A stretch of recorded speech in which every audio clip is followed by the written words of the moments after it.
guys, my name is Muhammad Satria Yuda.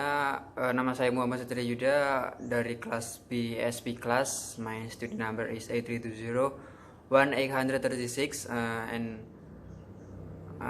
di sini saya akan menjelaskan tentang designing material of ASP. English for specific purpose. Di sini menjelaskan parameter yang disebutkan oleh John siapa gitu, aku lupa. Untuk yang pertama yaitu ada should the course intensive or extensive. Maksudnya the course extensive itu kegiatan ESP itu dilakukan fokus ke materi dan pembelajaran ESP. Jadi tidak melakukan kegiatan yang lain seperti bekerja atau bertemu dengan keluarga. Jadi jelas jadi seperti di pondok itu, jadi kita pembelajaran kursus ESP itu dilakukan ya khusus untuk fokus ke pembelajaran aja, jadi nggak ke yang lain. Kemudian yang ekstensif itu pembelajaran ESP itu bisa dilakukan selama 2-3 jam karena the learners itu sendiri melakukan kegiatan yang lain seperti bekerja dan lain. Jadi mungkin pekerjaannya itu sampai 1 hari, tapi dia hanya bisa waktu luangnya itu hanya bisa 2-3 jam atau 4 jam mungkin. Jadi waktu segitu itu digunakan untuk ESP. Jadi itu yang dinamakan extensive course. Kemudian should the learner's performance assess or non-assess. Kalau assess atau non-assess ini maksudnya adalah kursus ESP itu apakah harus dinilai atau tidak, apakah harus diberikan penilaian atau tidak. Ini hal ini itu tergantung pada learners need itu sendiri atau kebutuhan pembelajar itu sendiri. Jika learners need itu test web atau test TOEFL, maka ia membutuhkan penilaian tugas. Jadi agar bisa meningkatkan kemampuan mengerjakan soalnya yang cepat dan benar. Kemudian immediate needs or delay needs. Kalau immediate needs itu ESP itu membutuhkan the learner itu sendiri membutuhkan ESP dalam waktu yang singkat seperti 1-2 minggu atau 3 minggu. Jadi seperti ingin melakukan tes web atau TOEFL, tapi tes itu dilakukan 2-3 minggu ke depan. Jadi ia membutuhkan kursus ESP secara singkat. Kemudian yang delay needs itu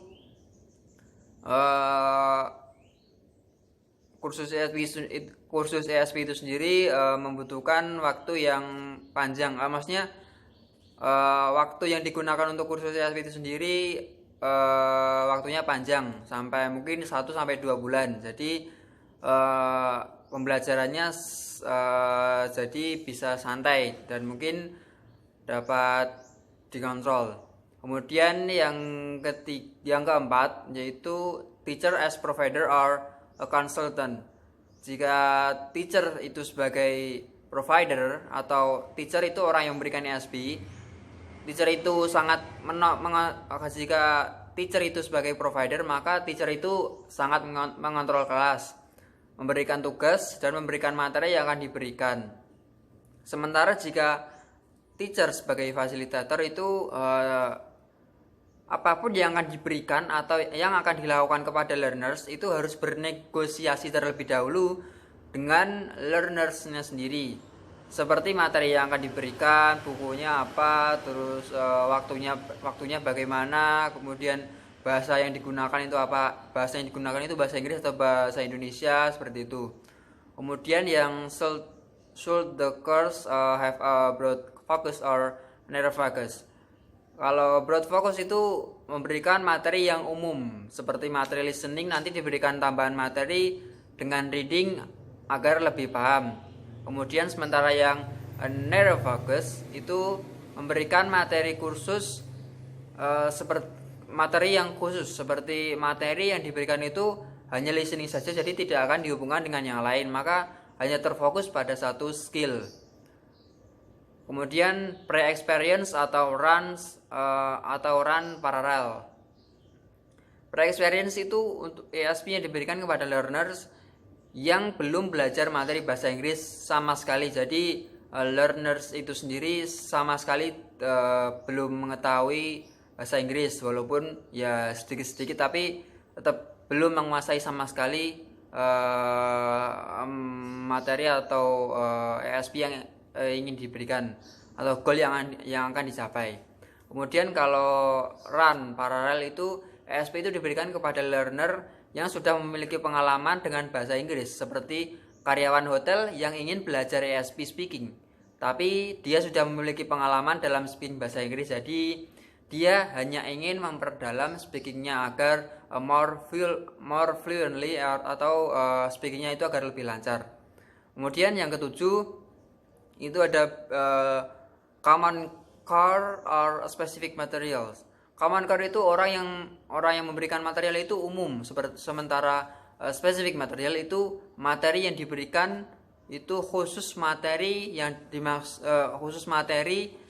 yang diberikan itu berasal dari orang yang profesional. Kemudian yang kedelapan itu homogeneous atau heterogeneous. Kalau homogeneous itu memberikan cara belajarnya itu seperti berkelompok. Maksudnya orang yang ESP itu memiliki goal yang sama, kemudian dikelompokkan menjadi satu agar memberikan materi itu lebih gampang. Kemudian sementara yang heterogeneous itu pemberian materi yang secara individu-individu, jadi berbeda-beda, tidak berkelompok. Kemudian yang fixed course design atau negotiate course design. Fixed course design itu ketika learner diberikan materi, learner itu hanya mengikuti arahan yang diberikan oleh teacher tersebut. Sementara negotiated course design itu ketika learner diberikan materi, learner tersebut bisa memberikan feedback tentang materi, apakah bukunya tebal atau tidak, apakah materi itu banyak, atau mungkin memberikan komentar juga. Kemudian